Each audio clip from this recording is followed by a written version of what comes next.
अस्सलाम वालेकुम वरहमतुल्लाहि वबरकातुहू। ये जी नेचुरल माहौल, देहाती माहौल माशाअल्लाह। हाजी नज़र मोहम्मद मुगल साहब मरहूम एंड सन्स उन्हों का जोड़ा आरा मशहूरो मरूफ माणूचक उस लिपाई का काम हो रहा है। माशाअल्लाह बच्चे लगे ने, बहुत अच्छा जनाब काम कर रहे हैं। ये बड़ा ही नेचुरल जहा माहौल है, देहाती माहौल है।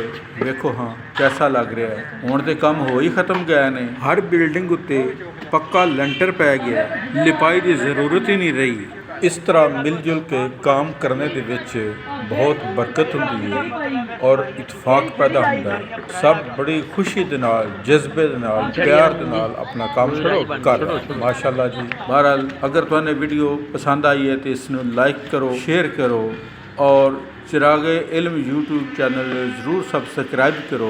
नेचुरल माहौल, देहाती माहौल।